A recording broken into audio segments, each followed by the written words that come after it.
നൂറുകണക്കിന് മ്യൂച്വൽ ഫണ്ടുകളുള്ള ഇന്ത്യയിൽ ഒരു മുസ്ലിം വിശ്വാസിക്ക് ഹലാലായ രീതിയിൽ ഇൻവെസ്റ്റ്മെൻറ്റ് ചെയ്യാൻ പറ്റിയ മ്യൂച്വൽ ഫണ്ടുകൾ ഏതൊക്കെയാണ്? പ്രിയമുള്ളവരെ, സമീപനത്തിൻ്റെ ഏറ്റവും പുതിയ ഒരു എപ്പിസോഡിലേക്ക് നിങ്ങൾക്ക് ഏവർക്കും സ്വാഗതം.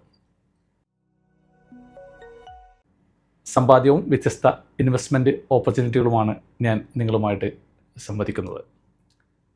നിങ്ങൾ ഈ ചാനലിൽ ആദ്യമായിട്ട് ആണ് ഒരു വീഡിയോ കാണുന്നതെങ്കിൽ ദയവായിട്ട് ചാനൽ സബ്സ്ക്രൈബ് ചെയ്യുക.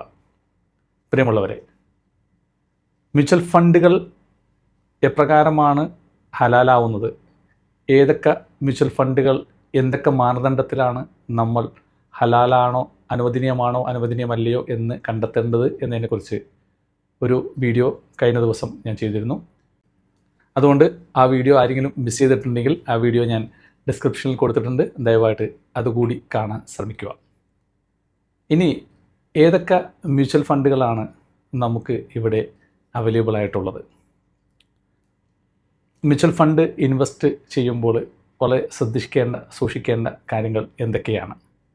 സ്വാഭാവികമായിട്ടും ഒരു സത്യവിശ്വാസി എന്ന നിലയ്ക്ക് മ്യൂച്വൽ ഫണ്ട് തികച്ചും ഓറിയൻറ്റഡ് ആണോ? ഇതെല്ലാം എങ്ങനെയാണ് നാം മനസ്സിലാക്കേണ്ടത്?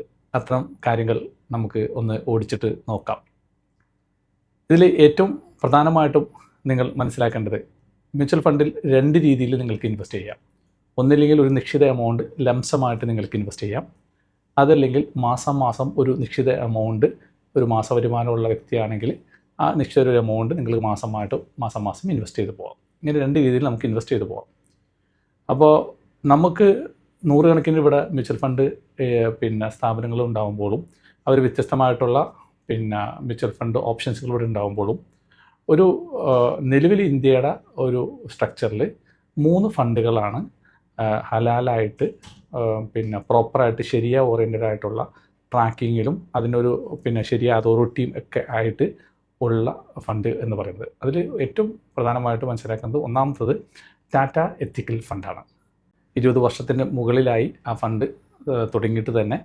അതുകൊണ്ട് തന്നെ ഈ 3 ഓറിയൻറ്റഡ് ഫണ്ടുകളിൽ ഏറ്റവും മികച്ചതായിട്ട് നമുക്ക് റെക്കമെൻഡ് ചെയ്യാൻ പറ്റുന്നതും ടാറ്റ എത്തിക്കൽ ഫണ്ടാണ്. അപ്പോൾ അതുകൊണ്ട് നിങ്ങളൊരു ഓറിയൻറ്റഡ് ആയിട്ടുള്ള ഒരു ഇൻവെസ്റ്റ്മെൻറ്റ് നിങ്ങൾ പ്ലാൻ ചെയ്യുന്നുണ്ടെങ്കിൽ തീർച്ചയായിട്ടും ആദ്യത്തെ ഒരു ഓപ്ഷൻ നിങ്ങൾക്ക് ടാറ്റ എത്തിക്കൽ ഫണ്ടാണ്. ഇനി ടാറ്റ എത്തിക്കൽ ഫണ്ടിൽ നിങ്ങൾക്ക് ഇൻവെസ്റ്റ് ചെയ്യണമെങ്കിൽ നേരത്തെ പറഞ്ഞ പോലെ ലംസമായിട്ടാണ് നിങ്ങൾ ഇൻവെസ്റ്റ് ചെയ്യാൻ ആഗ്രഹിക്കണമെങ്കിൽ മിനിമം ഒരു 5000 രൂപയാണ് നിങ്ങൾക്ക് വേണ്ടത്. ഒരു നിശ്ചിത എമൗണ്ട് ഒറ്റ ഷോർട്ടായിട്ട് നിങ്ങൾക്ക് ഇടാനാണ് ഉദ്ദേശിക്കണമെങ്കിൽ 5000 രൂപ മതി. അതല്ലാതെ 5000 രൂപ എത്ര മേളിലേക്ക് 1 ലക്ഷം 2 ലക്ഷം 1 കോടിയാവും, എത്ര ആവാം.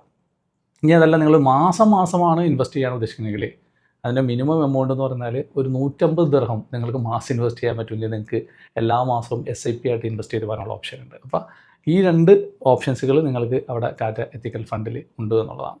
അതുപോലെ തന്നെ നിങ്ങൾ അതിൽ നിന്ന് അതിൽ പ്യുവർലി അതിനൊരു ബോർഡ് ഉണ്ട്.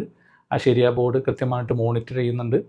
അതുകൊണ്ട് തന്നെ ഈ ടാറ്റ എത്തിക്കൽ ഫണ്ടിൽ നമ്മൾ കൊടുക്കുന്ന പണം അവർ ഏതൊക്കെ സ്ഥാപനങ്ങളുടെ ഷെയറുകൾ വാങ്ങാനാണ് ഉപയോഗിക്കുന്നത് എന്ന് ഈ ബോർഡ് കൃത്യമായിട്ട് മോണിറ്റർ ചെയ്യുന്നുണ്ട്.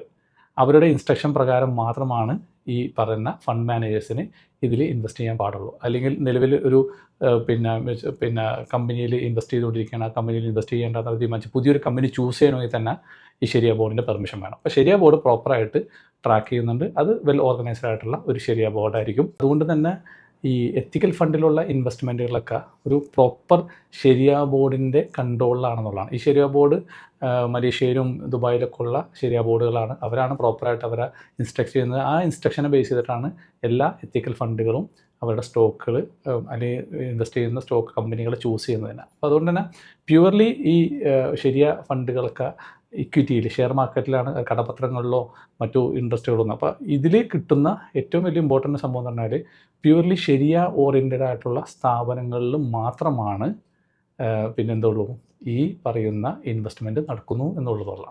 ഇനി രണ്ടാമത് വരുന്ന ഒരു സ്ഥാപനം എന്ന് പറയുന്നത് ടോറസ് എത്തിക്കൽ ഫണ്ടാണ്. ടോറസ് എത്തിക്കൽ ഫണ്ടും ഇതുപോലെ തന്നെ കുറച്ച് ഓൾഡായിട്ടുള്ള ഒരു ഇതാണ്.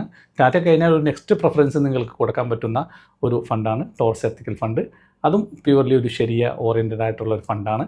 അതിൻ്റെ അകത്ത് വരുന്ന എല്ലാ സ്റ്റോക്കുകളും എല്ലാ കാര്യങ്ങളും കൃത്യമായിട്ടൊരു ബോർഡ് മോണിറ്റർ ചെയ്തിട്ട് അതിനെ ബേസ് ചെയ്തിട്ട് തന്നെയാണ് പിന്നെ ഫണ്ട് മാനേജേഴ്സ് കൃത്യമായിട്ട് അത് നിക്ഷേപിച്ചു പോകുന്നത്. അപ്പോൾ അതുകൊണ്ട് തന്നെ ഒരു പ്രോപ്പർ ശരിയ ബോർഡിൻ്റെ ഇൻസ്ട്രക്ഷൻ പ്രകാരം തന്നെ മുന്നോട്ട് പോകുന്ന ഒരു പിന്നെ മ്യൂച്വൽ ഫണ്ട് തന്നെയാണ് ടോറസ് എത്തിക്കൽ ഫണ്ട്.